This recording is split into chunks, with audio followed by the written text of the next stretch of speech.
जब भगवान के अवतार लेने का समय निकट आ गया तो नक्षत्रगण अत्यंत शुभ हो गए। रोहिणी नक्षत्र भी, जो फलित ज्योतिषी के अनुसार शुभ माना जाता है, प्रबल था। कृष्ण के जन्म के समय सारे ग्रह स्वमेव इस तरह स्थित हो गए कि सब कुछ शुभ बन गया। उस समय पूर्व, पश्चिम, दक्षिण, उत्तर सभी दिशाओं में शांति और संपन्नता का वातावरण था। आकाश में शुभ नक्षत्र दिख रहे थे और पृथ्वी पर सभी नगरों तथा ग्रामों या गोचरों में तथा जन जन के मन में सौभाग्य के लक्षण दृष्टिगोचर हो रहे थे। नदियां जल से पूर्ण होकर प्रवाहित हो रही थी और सरोवर में सुंदर कमल खिले हुए थे। जंगल सुंदर पक्षियों एवं मोरों से पूर्ण था।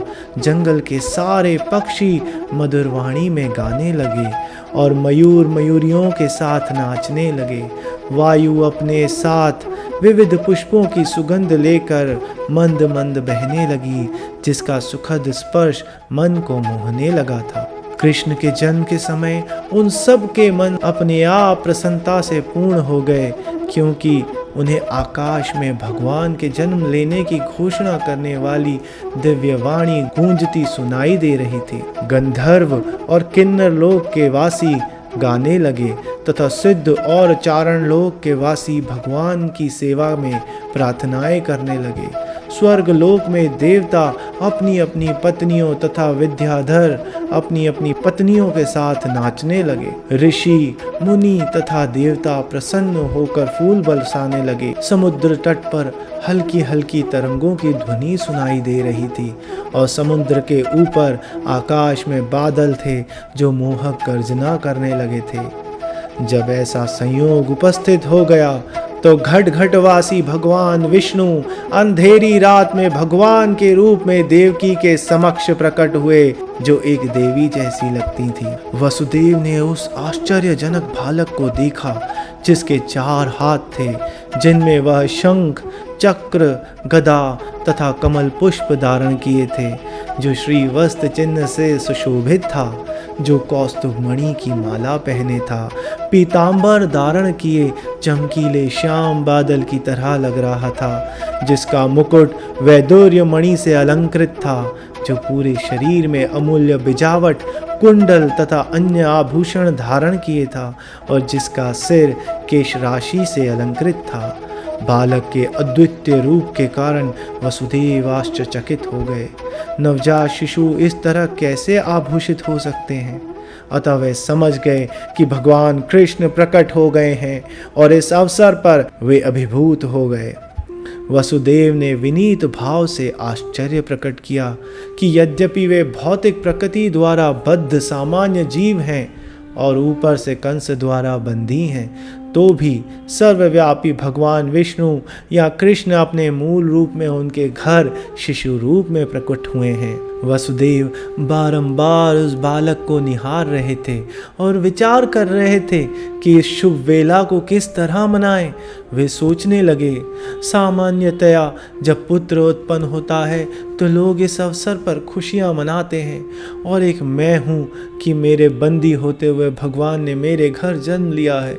मुझे तो इस शुभ उत्सव को बारंबार मनाने के लिए तैयार रहना चाहिए। जब वासुदेव को विश्वास हो गया कि नवजात शिशु साक्षात श्री भगवान हैं, तो वे दोनों हाथ जोड़कर उसकी स्तुति करने लगे। उस समय वसुदेव दिव्य स्थिति में थे, जिससे कंस से उत्पन्न उनका सारा भय जाता रहा।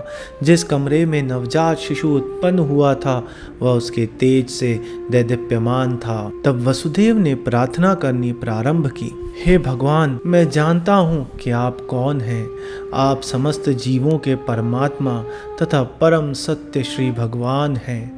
आप अपने ही शाश्वत रूप में प्रकट हुए हैं, जिसका हम प्रत्यक्ष अवलोकन कर रहे हैं। मैं जानता हूँ कि आप मुझे कंस के भय से मुक्त करने के लिए प्रकट हुए हैं। आप इस भौतिक जगत से संबद्ध नहीं हैं। आप वही पुरुष हैं जिनकी भौतिक प्रकृति पर चितवन मात्र से यह दृश्य जगत उत्पन्न होता है। मुझे विदित है कि आप दुष्ट कंस तथा उसके अनुयायियों का वध करने के लिए अवतरित हुए हैं, किंतु यह जानकर कि आप उसे तथा उसके अनुयायियों का वध करने के लिए अवतरित होंगे, उसने आपके कई अग्रजों को मार डाला है। अब वह केवल आपके जन्म की प्रतीक्षा में है। जैसे ही वह इसे सुनेगा, वह आपको मारने के लिए सभी प्रकार के अस्त्र शस्त्र लेकर उपस्थित होगा। वसुदेव की इस प्रार्थना के बाद कृष्ण की माता देवकी ने भी प्रार्थना की। वे अपने भाई के अत्याचारों से अत्यंत भयभीत थीं और उसके बाद उनकी प्रार्थनाओं के बाद श्री कृष्ण बोले, हे मेरे माता पिता, इस तरह आपने कई बार अत्यंत लाड़ प्यार से अपने पुत्र के रूप में मुझे पाला पोसा है, अतः मैं अत्यधिक प्रसन्न हूँ और आपका अत्यंत कृतज्ञ हूँ। मैं विश्वास दिलाता हूँ कि इस बार आप अपने उद्देश्य को पूरा करके भगवत धाम को वापस जाएंगे। मैं मानता हूँ कि आप मेरे लिए ही चिंतित हैं और कंस से भयभीत हैं, अतः मेरा आदेश है कि आप तुरंत ही मुझे गोकुल ले चलें और यशोदा की नवजात कन्या से जो अभी अभी उत्पन्न हुई है मुझे बदल लें। अपने माता पिता से इस प्रकार कहकर उनकी उपस्थिति में भगवान सामान्य बालक बन गए और मौन हो गए।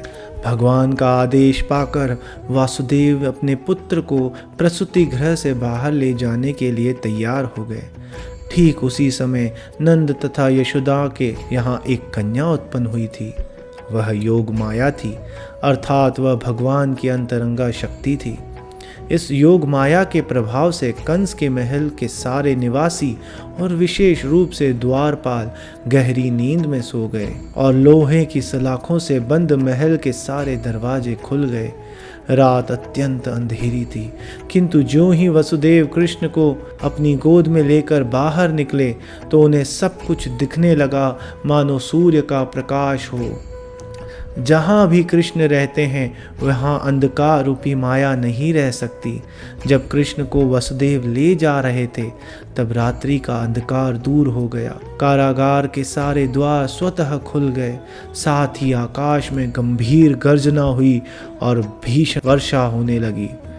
जब वसुदेव इस वर्षा में अपने पुत्र को ले जा रहे थे तब भगवान शेष ने नाग का रूप धारण करके वसुदेव के सिर के ऊपर अपने फन फैला दिए, जिससे वृष्टि से उन्हें बाधा न पहुँचे। वसुदेव यमुना के तट पर आए तो देखा कि यमुना के जल में गरजती लहरें उठ रही हैं और सारा पाट फैनल हो उठा है। इतने पर भी यमुना ने वसुदेव को नदी को पार करने के लिए मार्ग दे दिया। ठीक उस प्रकार जिस प्रकार सेतु बंध के समय हिंद महासागर ने भगवान रामचंद्र को रास्ता दे दिया था, इस प्रकार वसुदेव ने यमुना पार की। उस पार वे नंद महाराज के गोकुल स्थित निवास स्थान में गए, जहां उन्होंने देखा कि सारे ग्वाले गहरी नींद में सोए हुए थे।